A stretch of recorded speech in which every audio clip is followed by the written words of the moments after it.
আসসালামু আলাইকুম। তীব্র গরমে পড়ছে পুরো বাংলাদেশ। তবে এবার নতুন আরও একটি বিপর্যয়ের সম্মুখীন হতে যাচ্ছে বাংলাদেশ। বন্যায় ভেসে যেতে পারে দেশের উত্তর পূর্ব অঞ্চলের জেলাগুলো।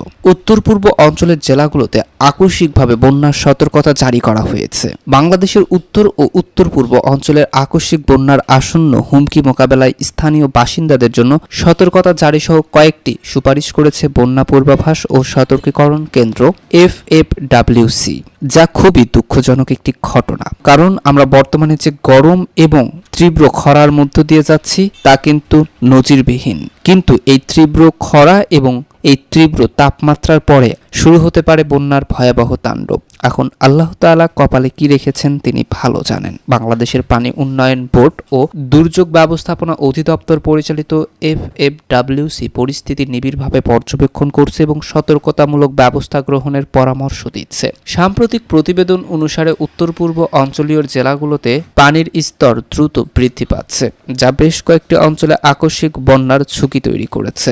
নেত্রকোনা, সুনামগঞ্জ, কিশোরগঞ্জ, মৌলভীবাজার ঝুঁকিপূর্ণ জেলাগুলোর নদীর তীরে পানি ওঠায় দ্রুতই প্লাবিত হওয়ার আশঙ্কা করা হচ্ছে। আগামী 48 ঘন্টায় সিলেট, মৌলভীবাজার, সুনামগঞ্জ, হবিগঞ্জ সহ উত্তর পূর্ব অঞ্চলের সীমান্তবর্তী জেলাগুলোতে প্রাক বর্ষার পানি প্রবাহ অতিক্রম করতে পারে। বাসিন্দাদের তাৎক্ষণিকভাবে সতর্কতা অবলম্বন করতে এবং সম্ভাব্য সরিয়ে নেওয়ার জন্য প্রস্তুত থাকার পরামর্শ দেওয়া হয়েছে। সর্বশেষ পরিস্থিতি জানতে অবগত থাকতে বাসিন্দারা DWDB বন্যা অ্যাপ এবং FFWC এবং FFWC ওয়েবসাইটের মাধ্যমে রিয়েল টাইম আপডেট এবং বন্যার পূর্বাভাস ব্যবহার করতে পারে। এছাড়া জরুরি প্রয়োজনের সমন্বয়ের জন্য হটলাইন 1090 এবং 01841002299 নম্বরে কল করতে পারেন। বন্যাপ্রবণ এলাকার বাসিন্দাদের সতর্ক থাকতে এবং তাদের সম্প্রদায়ের সুরক্ষা নিশ্চিত করতে সরকারি নির্দেশিকা অনুসরণের আহ্বান জানিয়েছে পানি উন্নয়ন বোর্ড ও সংশ্লিষ্ট কর্তৃপক্ষ।